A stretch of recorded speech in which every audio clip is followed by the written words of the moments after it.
Welcome back to my YouTube channel. This is Ayesha Umar here. میرے novel Ehsaas Mohabbat, ادھورا ساتھ اور سفر تم سے تم کے بعد انشاءاللہ جو آپ لوگوں کو بہت پسند آنے والا ناول ہوگا وہ ہوگا جانب احرام بائی عائشہ عمر, جسے ہم سٹارٹ کریں. یہ ایک گینگسٹر کی سٹوری ہے جسے پڑھ کر آپ کو محسوس ہوگا کہ یہ سٹوری واقعی ہی زبردست ہے.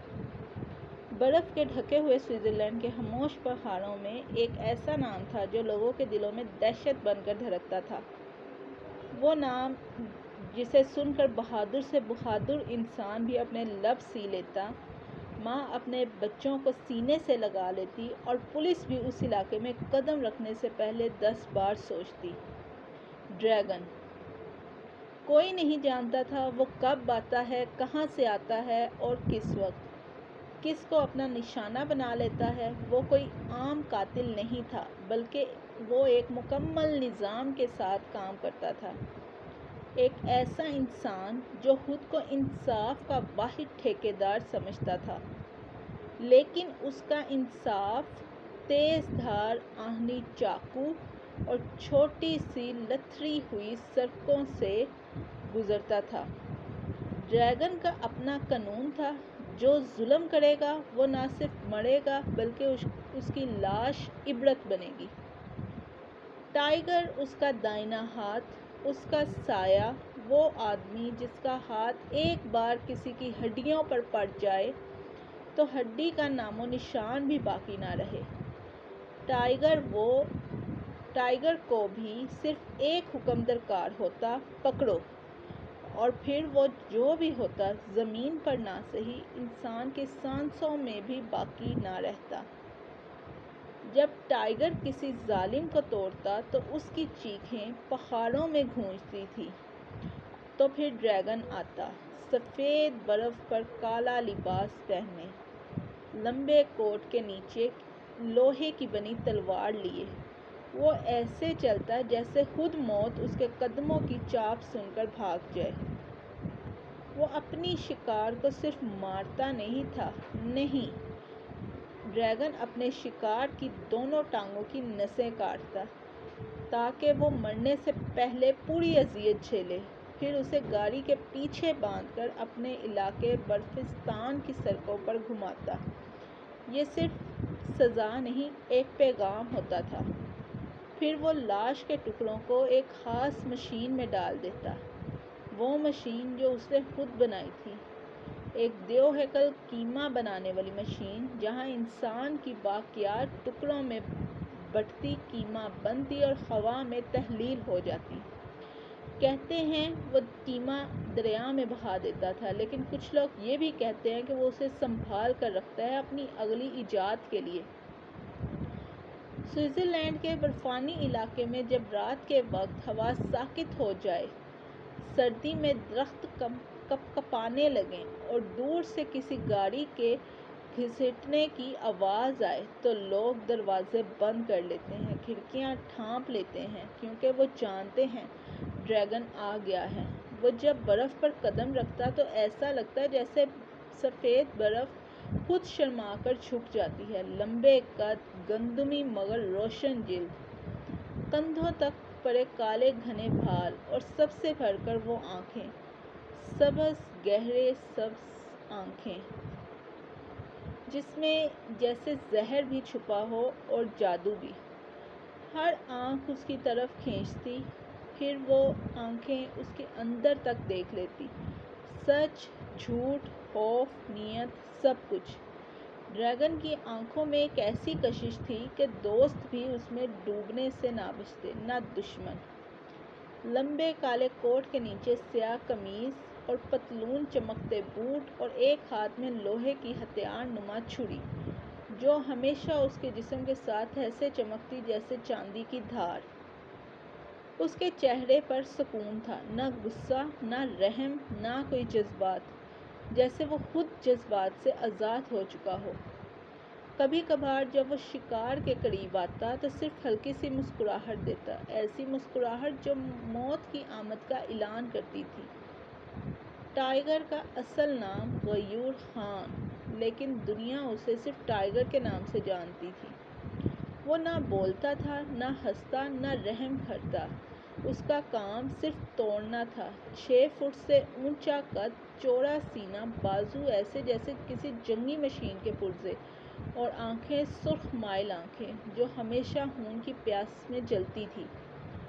چہرہ زخمی تھا، ایک آنکھ کے قریب پرانا زخم جو بتاتا تھا کہ اس نے بہت کچھ دیکھا ہے، سہ چکا ہے۔ دھاگے جیسے باریک مگر بے رحم ہونٹ اور ماتھے پر ہمیشگی کا بل۔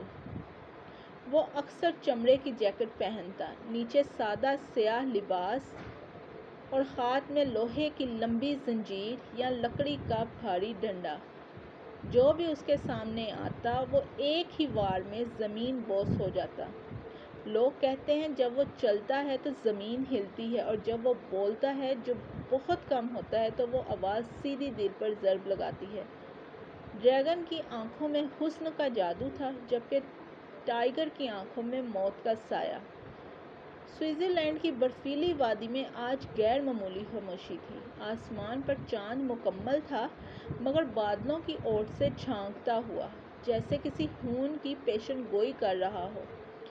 فیضان خان، وہی شخص جس نے کئی سال پہلے ایک یتیم بچے کو اپنی فیکٹری میں غلام بنا کر رکھا، اس کے ماں باپ کو زندہ جلا دیا اور پھر اس بچے کو اندھیرے کمرے میں زنجیروں سے باندھ دیا، آج وہی بچہ ڈریگن بن چکا تھا، اور آج وہی فیضان شاہ ایک بڑی کار میں بیٹھا اپنے محافظوں کے ساتھ برف کی راہوں سے گزر رہا تھا۔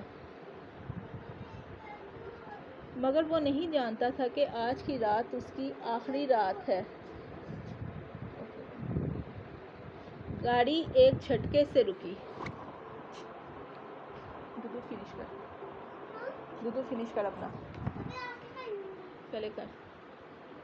گاڑی ایک جھٹکے سے رکی۔ ڈرائیور نے کانپتی آواز میں کہا، صاحب، آگے کوئی آدمی کھڑا ہے۔ فیضان نے ماتھے پر بل ڈالتے ہوئے باہر دیکھا۔ سیاہ لباس، سبز آنکھیں، لمبا کوٹ، برف پر ایک پاؤں آگے رکھے کھڑا تھا۔ ڈریگن۔ چلاؤ گاڑی، رون دو اسے، فیضان گڑایا، لیکن گاڑی کا انجن بند ہو چکا تھا اور پچھلی سیٹ کا دروازہ خود بخود کھل گیا۔ ٹائیگر اندر آ چکا تھا۔ فیضان کے دونوں محافظ پل بھر میں نیچے گرے۔ ایک کی گردن مڑ چکی تھی، دوسرے کا بازو اس کے سینے میں پیوست ہو چکا تھا۔ ٹائیگر نے فیضان کو گردن سے پکڑ کر باہر کھینچا، جیسے وہ کوئی کپڑے کا گھٹا ہو۔ پہچانا؟ ڈریگن نے سرد آواز میں پوچھا۔ فیضان کی آنکھوں میں اب دہشت تھی، پچھتاوا نہیں۔ تو وہی بچہ ہے جسے میں نے… نہیں، ڈریگن نے نرمی سے جواب دیا، اب میں صرف وہ بچہ نہیں، میں وہ سزا ہوں جو تمہارے جیسے درندوں پر واجب ہے۔ ڈریگن نے اپنے بوٹ کی ایک لمبی دھار چھری نکالی، پہلے فیضان کی ٹانگوں کی نسیں کاٹی، چیخیں پہاڑوں میں گونج گئیں، پھر اسے گاڑی کے پیچھے زنجیر سے باندھا۔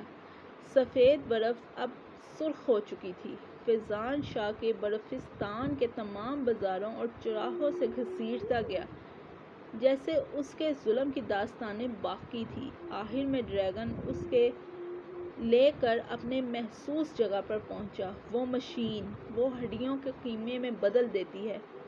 فیضان کی آنکھوں کے سامنے اس کا چہرہ آئینے میں جھلک رہا تھا، ڈرا ہوا، لٹکتا، عبرت کا نشان۔ یہ تیرا انجام ہے، ڈریگن نے آخری بار کہا، اور پھر مشین چل دی۔ رات تھی، مگر بہرام کے دل میں امید کی روشنی تھی۔ چھوٹے سے گھر کی مٹی کی دیواروں میں سکون چھپا ہوا تھا، ماں کی گود، باپ کی مسکراہٹ، اور بہرام کا وہی ایک خواب، امی میں بڑا ہو کر پولیس والا بنوں گا جو برے لوگوں کو پکڑتا ہے۔ ماں نے ہنستے ہوئے اس کے بال بکھیرے، میرا شیر بیٹا، بہادر ہے جو کسی سے نہیں ڈرتا۔ لیکن اس رات سب ختم ہو گیا۔ دروازہ ٹوٹنے کی آوازیں، چیخیں، دھواں، گولیوں کی بو اور تیز قہقہے۔ فیضان شاہ اپنے گنڈوں کے ساتھ آیا تھا۔ اس نے بہرام کے باپ پر کرپشن کا جھوٹا الزام لگایا اور پھر سب کے سامنے ماں اور باپ کو جلا دیا۔ بہرام کو رسیوں سے باندھ کر ایک تاریخ طے خانے میں پھینک دیا گیا، وہ 9 سال کا بچہ کئی دن تک وہیں قید رہا، نہ روشنی، نہ کھانا، نہ ماں کی آواز۔ وہ چیختا رہا، پکارتا رہا، امی، بابا، مجھے یہاں سے نکالو، لیکن کوئی نہ آیا۔ پھر ایک دن اس کی آواز بند ہو گئی، نہ آنسو، نہ چیخ، نہ دعا۔ بہرام، وہ 9 سال کا بچہ مر چکا تھا، اور جو اب زندہ تھا وہ تھا ڈریگن۔ وہ قید سے نکلا، بھاگا، جنگلوں میں چھپا، پہاڑوں میں پناہ لی۔ سردی، بھوک، تنہائی نے اسے کندن بنایا۔ اس نے صرف ایک بات دل میں بسائی، اب میری دنیا میں کوئی داخل نہیں ہو سکتا، نہ دوسرا، نہ میں خود۔ میرے اندر صرف آگ ہے جو راکھ بناتی ہے۔ اس نے کبھی دوبارہ کسی کو اپنا نام بہرام نہیں بتایا۔ جو پوچھے اسے دیکھ کر بس ایک بات کہی، بہرام مر چکا ہے، اب صرف ڈریگن زندہ ہے۔ اندھیری رات، بند کمرہ اور کم عمر بچوں کی وہ ٹوٹی ہوئی آنکھیں۔ نہ کوئی قید خانہ، یہ کوئی قید خانہ نہیں تھا، بلکہ ایک ڈرگ گینگ کا خفیہ مرکز، جہاں غریب، یتیم اور لاوارث بچوں کو اغوا کر کے لایا جاتا۔ ان کے ہاتھوں میں انجیکشن لگائے جاتے، ان کے جسموں میں زہر اتارا جاتا، ان کے دلوں سے انسانیت چھین لی جاتی۔ ان بچوں میں ایک بچہ تھا غیور، دبلا پتلا، خاموش، ڈرا ہوا، مگر آنکھوں میں عجیب ضد تھی، جیسے اندر کوئی چنگاری باقی ہو۔ ابتدا میں وہ چیخا،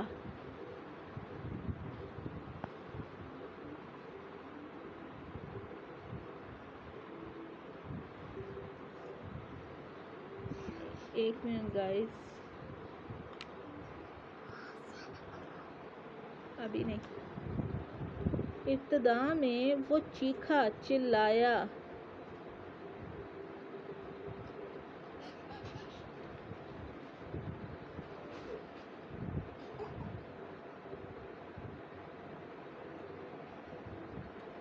بھاگا، روتا رہا، لیکن ایک دن وہ بھی ہار گیا، جب انجیکشن کی تیسری خوراک نے اس کے جسم کو بھی غلام بنا دیا۔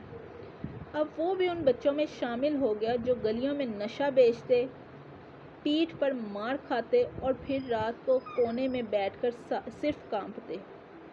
اس کا نام سب نے رکھ دیا تھا بے آواز شیر، کیونکہ وہ کچھ بولتا نہ تھا، صرف دیکھتا تھا، نفرت سے، چپ چاپ، جیسے خود سے نفرت کرتا ہو۔ پھر ایک دن ڈریگن آیا۔ وہ گینگ کو ختم کرنے نہیں آیا تھا، بلکہ ایک مخصوص مشن پر تھا۔ لیکن جب اس کی آنکھوں نے ٹائیگر کو دیکھا، زخموں سے بھرا جسم، کانپتے ہاتھ اور خاموش نظریں، تو اسے اپنی ماضی کا عکس نظر آیا۔ ڈریگن نے پورا گینگ ایک رات میں ختم کر دیا، ہر لیڈر، ہر کارندہ، ہر وہ شخص جو معصومیت کو بیچ رہا تھا۔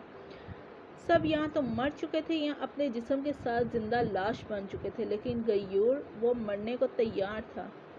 مجھے بھی مار دو، اس نے پہلی بار بولا۔ میں بھی ویسا ہی ہوں، گندا، بیکار، زہریلا۔ ڈریگن نے اسے غور سے دیکھا، پھر آہستہ سے کہا، میں تمہیں نہیں ماروں گا، تمہیں وہ بناؤں گا جس سے یہ گند ڈرنے لگے۔ وہ اسے لے کر گیا، چھپایا، علاج کروایا، نشے کی لت سے نکالنے کے لیے راتوں کو جاگتا رہا۔ جب غیور تڑپتا، ڈریگن اس کے ساتھ بیٹھا رہتا، نہ چلاتا، نہ تانا دیتا، صرف موجود رہتا۔ ماہوں کی جدوجہد کے بعد غیور پھر سے جینے لگا، اور وہی غیور اب ٹائیگر بن چکا تھا، ڈریگن کا خاص آدمی، اس کا سایہ، اور ظلم کے خلاف اس کی پہلی دیوار۔ ٹائیگر اب نہیں روتا، نہ ماضی کو یاد کرتا ہے، لیکن اس کی آنکھوں میں آج بھی وہ ایک شکر گزاری چلتی ہے۔ وہ دنیا سے نہیں ڈرتا، صرف ایک آواز سے بندھ چکا ہے، ڈریگن کی آواز سے۔ برف اب سرخ تھی، ہوا میں جلتے گوشت اور انتقام کی بو باقی تھی۔ فیضان شاہ کے وجود کا کیما مشین سے نکل کر اب دھاتی بالٹی میں رکھا جا چکا تھا۔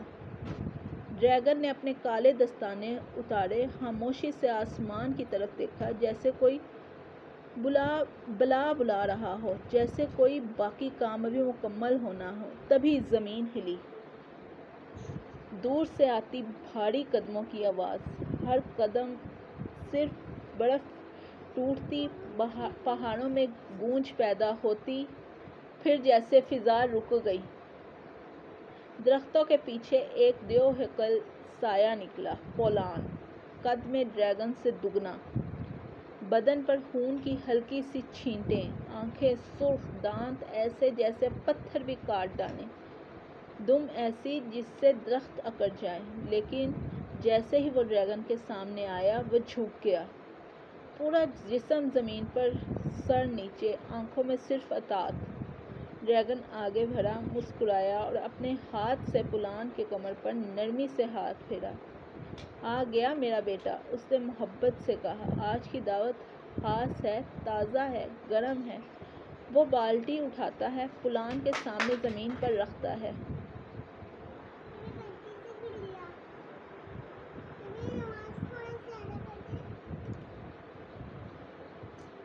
لے پولان، آج کا شکار، فیضان شاہ، وہی جو انسانیت بیچتا ہے، آج یہ تیرا حق ہے میرے بیٹے۔ امید کرتی ہوں آپ کو آج کا پہلا ایپیسوڈ تھوڑا شارٹ ہے لیکن پسند آیا ہوگا۔ پلیز ہمارے چینل کو لائک کیجیے، شیئر کیجیے، سبسکرائب کیجیے اور بیل آئیکن کے بٹن کو ضرور دبائیے، اور پلیز پلیز پلیز میری ویڈیوز کو لائک کر دیجیے۔ آپ کو یہ ناول بہت پسند آنے والا ہے انشاءاللہ۔ اللہ حافظ۔